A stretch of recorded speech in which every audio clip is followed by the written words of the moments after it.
Hello everyone, welcome back to the channel, where we peel back the skin of the wolf to show you the rotting entity underneath. Today, we are discussing a form of justice that is so precise, so brutal, and so inevitable that it feels divinely orchestrated. You are here because you watched a narcissist move through life, treating bodies like disposable tissues. You watched them cheat, lie, and manipulate their way into bed after bed, seemingly facing no consequences. You wondered, where is the justice? Why do they get to have all the fun, while I pick up the pieces? I'm here to tell you that the playground has officially closed. We are exploring sexual karma, and why the aging narcissist is sentenced to a prison of total isolation. Let's set the stage of their crime. For the somatic narcissist, sex was never about love, connection, or even mutual pleasure. It was a power grab. It was a weapon used to devalue you and inflate their own God complex. They treated the sanctity of intimacy as a game to be won. They collected people like trophies, putting them on a shelf to gather dust until they needed a quick ego boost. They laughed at your tears, believing that their charm was an infinite credit card that would never be declined. They felt untouchable, protected by their beauty and their ruthlessness. But there is a universal law that the narcissist ignores at their own peril. You reap what you sow. If you sow shallow seeds, you get no harvest when the winter comes. Now, the winter of their life has arrived. The sexual karma we are witnessing is not a lightning bolt from the sky. It is the slow, agonizing realization that they have built a life on a foundation of sand. The isolation they face now is not an accident. It is the mathematical result of a lifetime of treating human beings as objects. Objects do not visit you in the nursing home. Objects do not hold your hand when you are dying. The emotional hook for you, the survivor, is often the fear that they are happy with someone else. Let me shatter that illusion right now. The aging narcissist is not happy. They are starving. They are addicted to external validation, and their primary source of that validation, their sexual appeal, has evaporated. Imagine a billionaire who suddenly loses access to all their accounts. That is the panic they are feeling. They are biologically bankrupt. The phone that used to buzz with illicit offers is now silent, and in that silence, they are forced to hear the echoes of every heart they broke. This karma is particularly cruel because it targets their greatest vanity. They worshipped their own reflection. They believed they were the exception to the rule of aging. Now, Gador nature, or the universe, is humbling them in the most visceral way possible. They look in the mirror and see the decay of their false god. The wrinkles, the hair loss, the loss of vitalities are not just signs of age to them. They are insults. They are evidence that they are mortal, and for a narcissist who believes they are divine, mortality is a living hell. You must understand that their isolation is self-inflicted, but they view it as a punishment inflicted by a cruel world. They cry, victim. Why does no one come to see me? Why are my children estranged? Why can't I find a partner? They ask these questions without a shred of irony. They cannot connect the dots between their decades of infidelity and abuse and their current loneliness. They expect the people they traumatize to be there for them, simply because they need an audience. But the audience has left the theater. The player lifestyle was a loan taken out against their future happiness. They enjoyed the high of the affair, the thrill of the chase, the dopamine rush of the secret life. But the interest rate on that loan was exorbitant. The price was intimacy. By refusing to build deep, vulnerable connections when they had the chance, they ensured that they would have no safety net when they fell. Sexual karma is simply the bill coming due. They feasted for 50 years, and now they are starving. This isolation is not peaceful solitude. It is a torment. A healthy person can enjoy being alone because they have a rich inner life. A narcissist has no inner life. They are empty vessels that need to be filled by others. Without a partner to mirror them, without a sexual conquest to validate them, they feel like they cease to exist. They are trapped in a house with the one person they hate the most, themselves. They are bored, restless, and terrified of the quiet. The concept of divine punishment here implies a design to the universe that favors truth. Lies are unsustainable. A life of duplicity requires immense energy to maintain. As they age, they lose that energy. The lies crumble. The secret families are exposed. the hidden addictions come to light. They are stripped naked before the world, and what is revealed is not a Don Juan or a femme fatale, but a sad, broken predator who has lost their teeth. Brace yourself, because we are going to look into the abyss of their daily reality. We are going to expose the panic, the pathetic attempts to buy love, and the absolute irrelevance they feel. This is the secret knowledge that empowers you. You don't need to take revenge. You don't need to send the angry text. The universe has already handled it. Their punishment is to live the rest of their days as a ghost in their own life, unseen, unwanted, and unloved. To understand why this karma is so devastating, we must dissect the psychology of the somatic narcissist. This type of narcissist derives their entire sense of worth from their body and their sexual performance. They do not value intellect, kindness, or loyalty. They value skin, they experience identity dissolution. They literally do not know who they are without the gaze of a lover. They are like an actor who has been kicked off the stage, but keeps reciting lines to an empty auditorium. We must talk about the objectification trap. They spent their lives turning people into objects, supply dispensers. But the trap is this. If you view people as objects, you assume they view you as an object too. Naut taide. Object value beauty. Sex appeal has dropped to zero. They assume they are worthless. They cannot conceive of being loved for their soul because they never believed souls mattered. They are trapped in the shallow prison they built for others. The dopamine crash is a physiological component of their punishment. They fried their brains' reward circuits with decades of high-stakes lust. The affair, the sneaking around, the triangulation released massive amounts of dopamine. Now, in the slow lane of old age, they are suffering from anhedonia, the inability to feel pleasure. Normal life feels gray and dead to them. A sunset means nothing. A grandchild's smile means nothing. Without the sexual high, they are the walking dead. This is where God's irony comes into play. The narcissists spent their life running from boredom. They used sex to medicate their anxiety and avoid introspection. Now, isolation forces them into a state of permanent boredom. They are forced to sit in the chair and think. The memories of their conquests do not bring them joy. They bring a desperate hunger for what is gone. They are haunting their own past, trying to extract validation from memories that have grown cold. Their fear of mortality amplifies the karma. Narcissists are terrified of death because it is the ultimate loss of control and the ultimate loss of attention. They view aging as a personal attack. They become hypochondriacs, obsessed with their failing bodies, or they go the other way and get excessive plastic surgery, looking like grotesque caricatures of their former selves. They are fighting a war against God, nature, that they are destined to lose. The hollow core is exposed. In their youth, the noise of their charisma drowned out the emptiness inside. Now, the silence reveals the truth. There is nobody home. They have no hobbies, no passions, no genuine interests outside of themselves. They are incredibly boring people. Without the sexual game to play, they have nothing to offer a conversation. This pushes people away even further, compounding the isolation. We also see the paranoia of the predator. Because they were predators who exploited the weak, they assume that now they are the weak ones who will be exploited.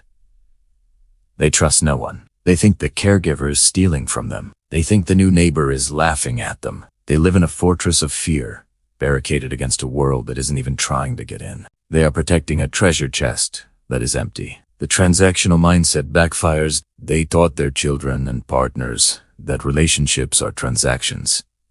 I give you money, status. You give me adoration.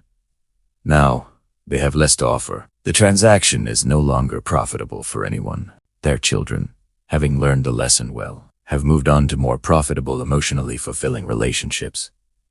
The narcissist cries betrayal, but it is simply business they established. They experience narcissistic mortification on a daily basis. Every time someone ignores them, every time they are rejected, every time they are treated like a senior citizen instead of a sexual being, it feels like a physical blow. Their ego is so fragile that these minor slights cause massive internal rage. They are in a constant state of inflammation, burning with anger at a world that refuses to worship them. This chapter confirms that their punishment is internal as much as it is external.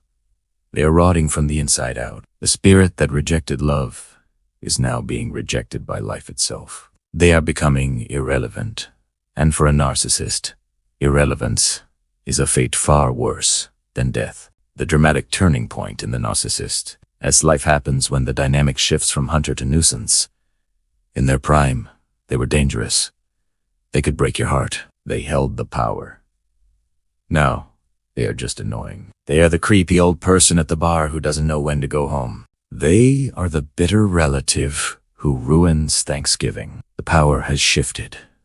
Society no longer fears them. It pities them, or worse, ignores them. This shift triggers a desperate pay-to-play reality. They realize that to get any intimacy, they must open their wallet. This is the ultimate humiliation for a somatic narcissist.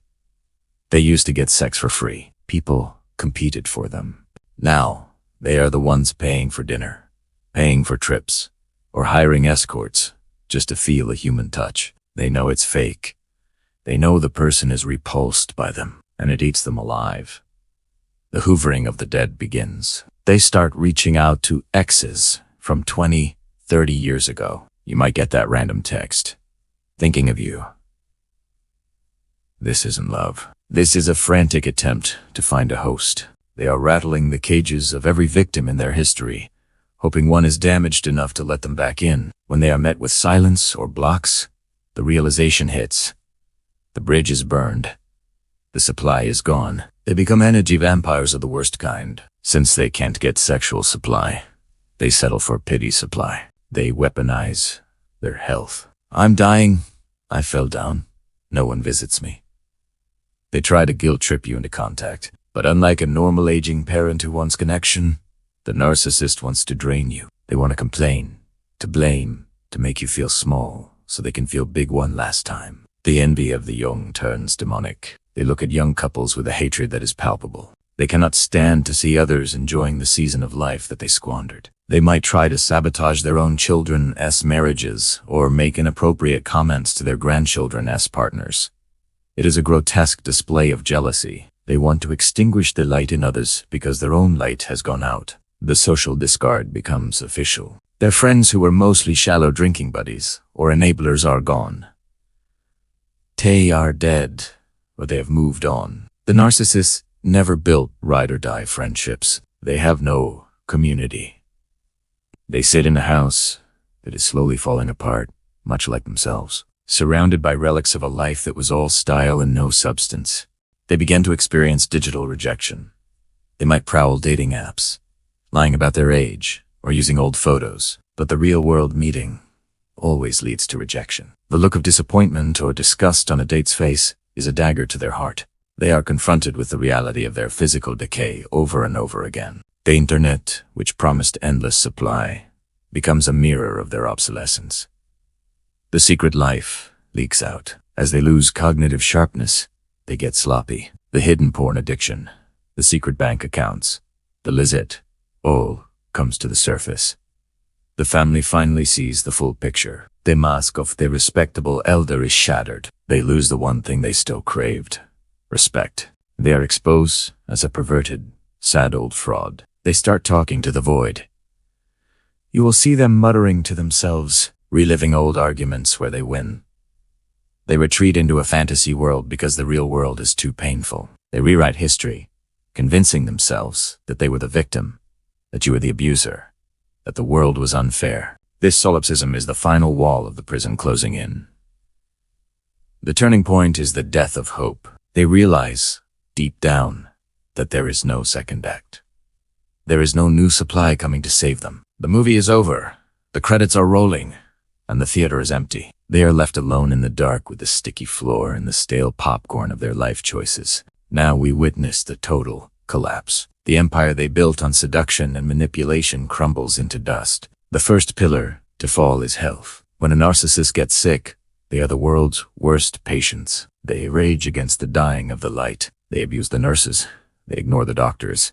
And they demand special treatment that doesn't exist. They are terrified of the vulnerability of illness because it forces them to depend on others they avail. The financial ruin often follows the sexual karma. Affairs are expensive.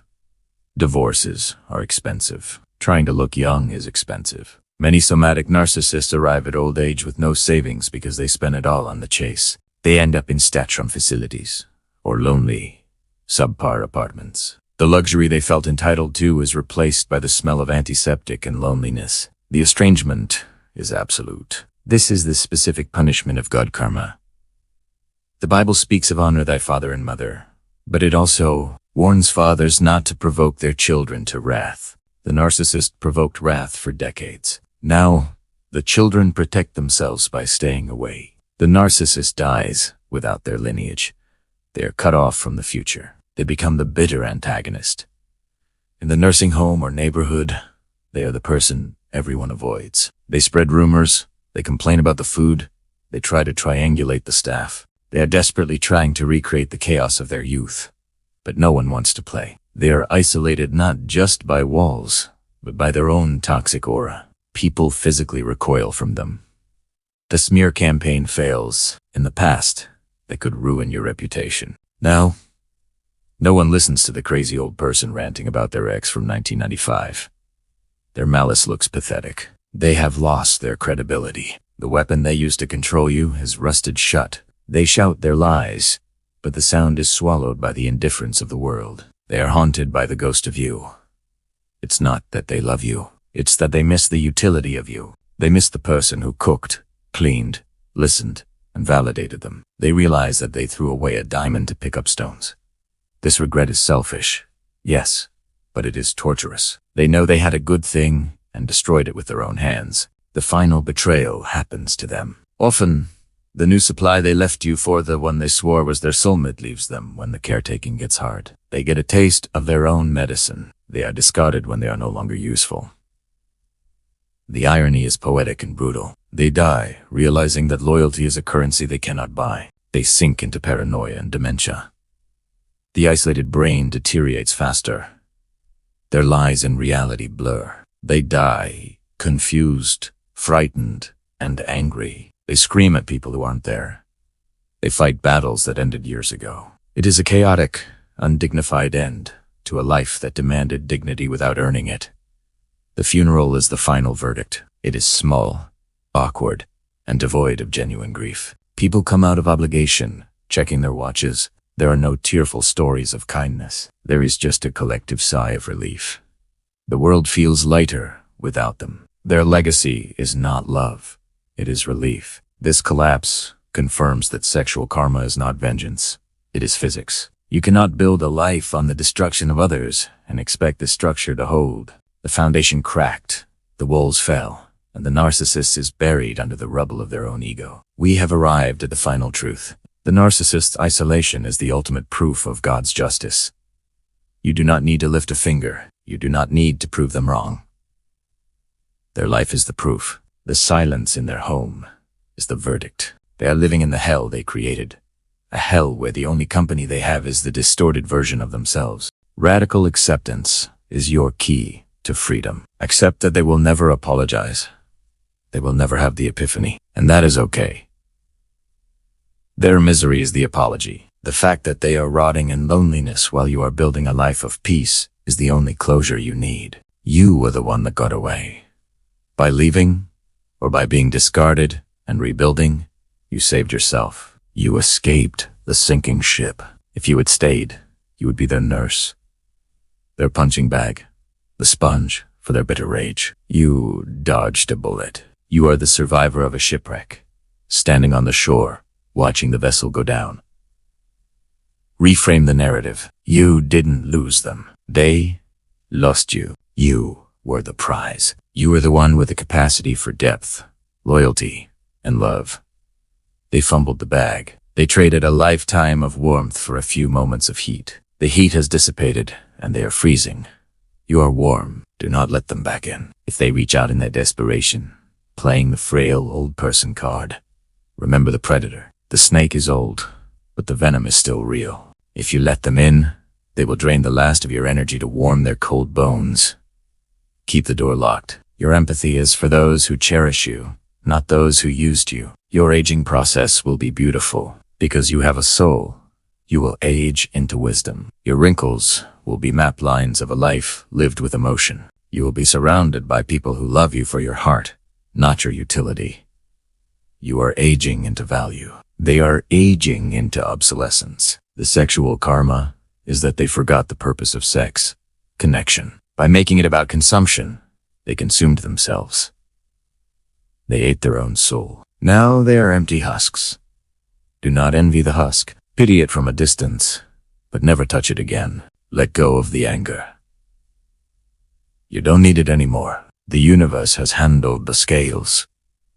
Justice has been served in the quiet, lonely hours of their night. You are free to be happy. You are free to love again. You are free to live without the shadow of their disorder darkening your door. Walk away from the grave of the relationship. There is nothing buried there but lies. You have a life to live, a real, vibrant, messy, beautiful life. Go build it. Go be the person they could never be. That is the ultimate victory. God punishes the aging narcissist with total isolation because it is the only room where they are forced to face the truth. They are not gods. They are just lonely, broken people who threw away love. The silence is not empty. It is the sound of justice. Stay strong, stay no contact, and keep walking toward the light.